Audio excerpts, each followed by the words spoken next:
Bonjour Guillaume, je suis avec le candidat de Québec solidaire dans la Côte-du-Sud. Alors Guillaume, pourrais-tu te présenter? Oui, merci Pierre, puis bonjour à tous les auditrices et auditeurs. C'est ça, moi, Guillaume Dufour, je me présente là, comme candidat pour Québec solidaire. C'est ma deuxième fois que je me présente là, ici dans la Côte-du-Sud. J'ai 44 ans, je suis biologiste de formation. J'ai travaillé longtemps comme biologiste. Là, maintenant, je suis enseignant en biologie au cégep là, depuis 10 ans, ce qui m'a amené à m'installer dans la région là, à la Pocatière, au cégep à la Pocatière. Je suis également père de 3 enfants. Moi, ce qui m'interpelle dans la vie, c'est l'environnement, c'est l'éducation, c'est aussi le développement régional. C'est un peu ce qui m'a amené là, à me présenter là, en politique. Merci. Et c'est quoi les principales problématiques que tu vois pour notre comté? Bien, en fait, ce que j'ai constaté, là, sur quoi il va falloir qu'on agisse, c'est la pénurie de main-d'œuvre, premièrement. Ensuite de ça, c'est sûr que de façon globale pour le comté, mais pour le Québec puis pour le monde, c'est la crise climatique. Donc ça, c'est un enjeu important. Il y a aussi le vieillissement de la population. On est une des régions où la population est la plus vieille. Il y a un déclin démographique, donc il faut travailler cet aspect-là. Puis, là, on le voit aussi de plus en plus, c'est la hausse du coût de la vie avec la hausse de l'inflation. Donc, il faut pouvoir aider les gens là, à réduire leurs dépenses. Voilà pour les problèmes, mais les solutions. Qu'est-ce que vous avez apporté comme solution? Bien, justement, pour faire face à ça, ce que moi je propose, puis ce qu'on propose aussi dans la plateforme de Québec solidaire, parce que je veux, dans le fond, vous montrer qu'on a plusieurs mesures ici là, qui sont adaptées pour les régions, puis il faut voir les problématiques locales, mais il faut aussi que ça corresponde à ce qu'on a dans notre plateforme, qu'est-ce qu'on propose si je suis élu. Bien, premièrement, au niveau ça nous prend des services publics de qualité. Si on va attirer les gens là, en pénurie de main-d'œuvre, ça prend des services publics de qualité. Ça prend aussi un milieu de vie, un environnement là, qui est intéressant, que les gens aient envie de venir s'installer dans la Côte-Sud. Il faut améliorer aussi les conditions de travail. Puis aussi, pour la pénurie de main-d'œuvre, il faut travailler au niveau de l'immigration, de l'habitation, puis les services de garde. Services publics de qualité. Ça veut dire quoi? Qu'est-ce qu'il faut faire? Oui, c'est sûr que lorsqu'on regarde dans les dernières années, on a perdu beaucoup de services au niveau de nos services publics, là. Donc, surtout en santé. Donc, il va falloir là, agir pour redresser ça, donc pour offrir les services adéquats à notre population puis les gens qui vont venir s'installer ici. Premièrement, au niveau des hôpitaux. On a 2 hôpitaux sur le territoire. Il y a eu une centralisation qui a été faite, donc on a centralisé les pouvoirs, puis ça a amené que beaucoup de pertes de services. Donc là, c'est géré de façon peut-être un peu trop gros, c'est pas régionalisé, c'est pas adapté, là, dans le fond, aux besoins locaux. Donc ça prend une décentralisation. Il faut revenir un peu en arrière par rapport à ça. Et ça va prendre, dans le fond, un directeur local sur place, une direction locale sur place. Ça va prendre aussi des citoyens qui sont impliqués, un conseil d'administration, avec reddition de comptes là, pour assurer qu'on répond aux besoins sur place. Nos hôpitaux sont éloignés. Pour se rendre aux hôpitaux, c'est les services préhospitaliers. C'est important dans une région qui a une démographie puis une densité comme la nôtre. Là. Les gens sont répartis sur le territoire. Ça aussi, ce n'est pas évident. Là. Avec les horaires de faction au niveau des services préhospitaliers, ce n'est pas l'idéal pour le temps de réponse puis pour les conditions de travail si on veut attirer des gens là-dedans. Il y a une certaine conversion, il en reste encore à faire, notamment une conversion des horaires là, de faction à l'horaire à l'heure qui coûte un peu plus cher, mais qui offre un meilleur service, des meilleures conditions. Donc, une certaine partie qui a été faite, ce n'est pas terminé, surtout à Saint-Jean-Port-Joli, notamment là-bas, qui a une problématique, là, mais sur l'ensemble du territoire également. Donc, ça, c'est quelque chose que je m'engage à faire. OK, là tu nous parlais des services ambulanciers sur le territoire. Ouais. Ensuite, au niveau des CLSC, les CLSC sont partout sur le territoire. Les CLSC ont été créés comme vraiment un service de proximité pour la population. Mais bon, ils ont été un peu délaissés, abandonnés. Donc, nous, on veut remettre les CLSC là, comme la première porte d'entrée là, si on a un problème de santé.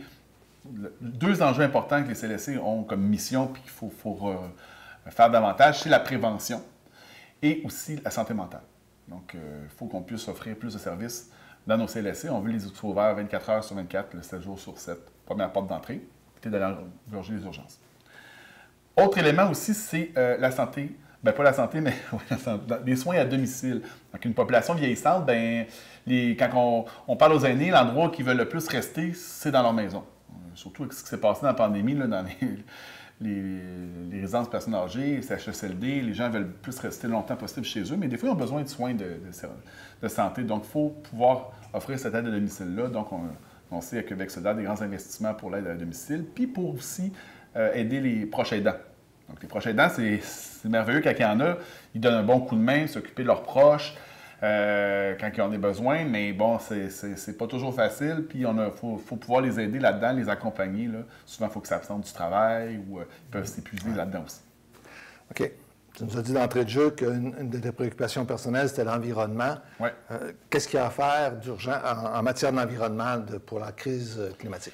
Bon, la crise climatique, on subit déjà les conséquences de ça. On a des sécheresses, on a de l'érosion côtière qui se produit, ça va empirer. Il faut agir rapidement. Puis, au Québec, on a déjà un bon parti de fait au niveau de l'énergie. Hein, on a eu un projet de société longtemps de nationaliser l'électricité, de miser sur l'hydroélectricité. Ça a coûté cher, c'est des grands projets de société. Maintenant, on est fiers de ça, puis ça donne une pleine retombée. Donc, bien sûr, il faut continuer à développer notre énergie renouvelable et plus aucun produit, là, plus aucun projet d'exploitation d'hydrocarbures. Là. Ça, c'est plus d'air. Ça, c'est fini. Là. Donc, pas de GNL Québec, pas de pipeline, pas de gaz de schiste. Donc, nous, ce qu'on veut aussi, c'est agir sur le transport. Parce que lorsqu'on regarde l'endroit où on a le plus d'impact, où on doit plus réduire nos GS au Québec, c'est le transport. Qu'est-ce que ça veut dire, c'est en région, dans le transport? Là, on parle de transport en commun. Il n'y a pas de transport en commun ici, Guillaume. Bien, justement, il faut augmenter cette offre-là. C'est quoi l'alternative qu'on a à la voiture si on ne veut pas prendre notre voiture? Il n'y en a pratiquement pas. Il y en avait plus avant, puis c'était utilisé. Beaucoup de coupures là-dedans. Premièrement, au niveau du transport interurbain, avec Orléans Express, ça arrête de moins en moins dans nos villages, moins en moins de départs. C'est une entreprise privée, c'est pas rentable. Donc, le transport en commun, c'est une dépense, ça doit être un service. Et en ville, c'est l'État qui gère ça. Donc, on veut faire la même chose ici avec le transport interurbain. On va augmenter l'offre, augmenter les arrêts. Je pense que les gens qui n'ont pas de voiture, c'est important aussi de pouvoir se rendre des fois à des rendez-vous médicaux ou quoi que ce soit. En dehors de cet axe-là, il y a tout le reste du territoire où on a aussi du service collectif et du service adapté. C'est présent, mais encore là, l'offre n'est pas très, très énorme. Donc, il faut développer davantage cette offre-là.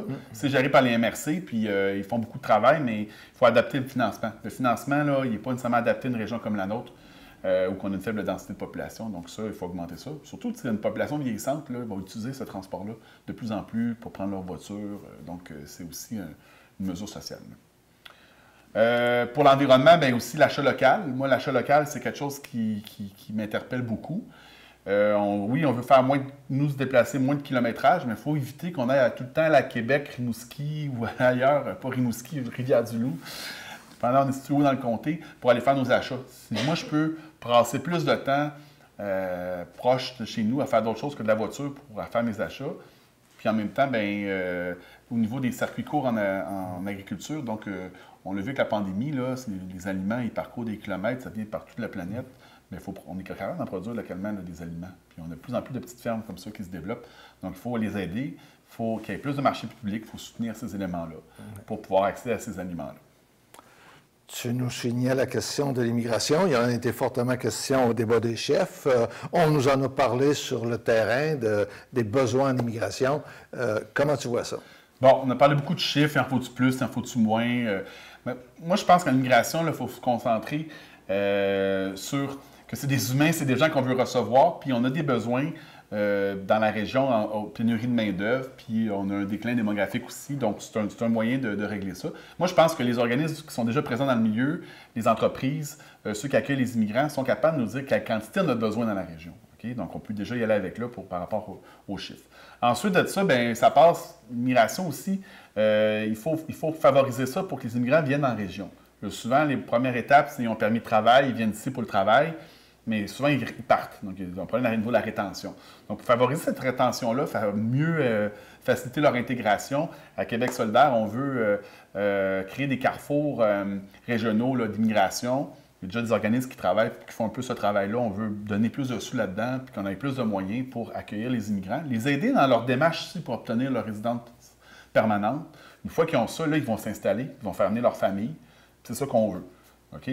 Puis l'autre élément important, c'est pour ça que des fois les chiffres changent d'un parti à l'autre, c'est la francisation. Nous, à Québec solidaire, on pense que la francisation doit se faire, mais en entreprise. OK?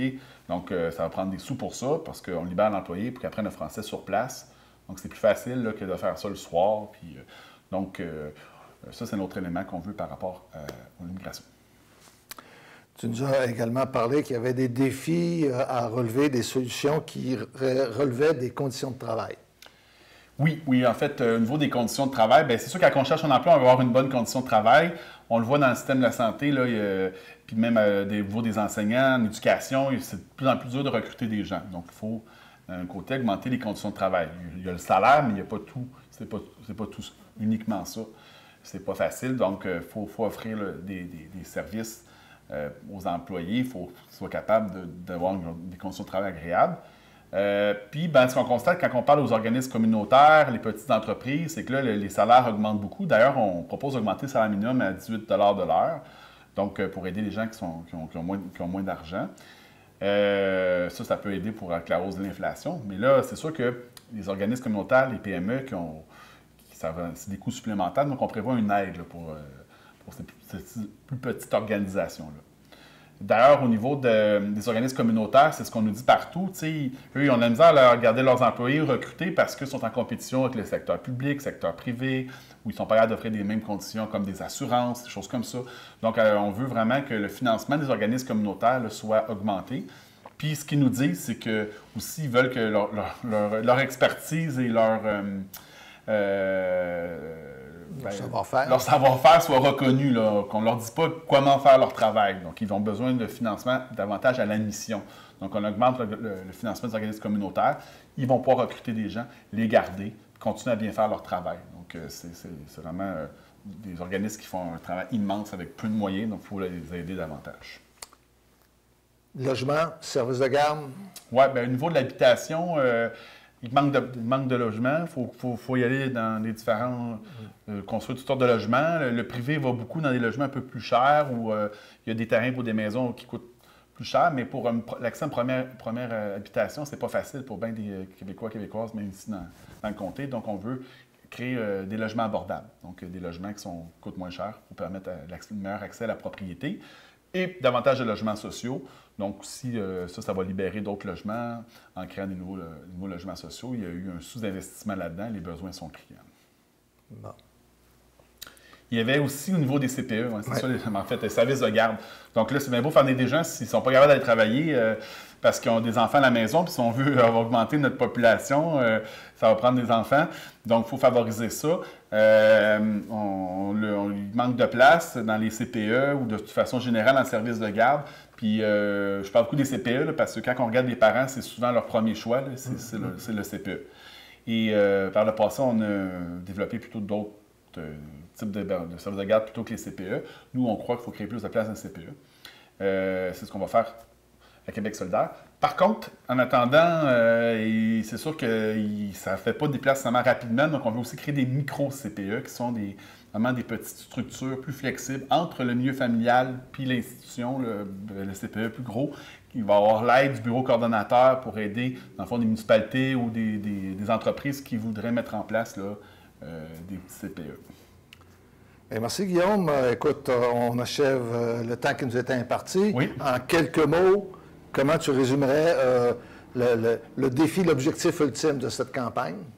Oui, bien en fait, moi, ce qu'on propose à Québec solidaire, c'est une vision d'avenir. On veut changer d'air. On était avec des vieux partis. On a vu qu'avec la CAQ, on pensait qu'on changeait, mais c'est la même chose qu'avant.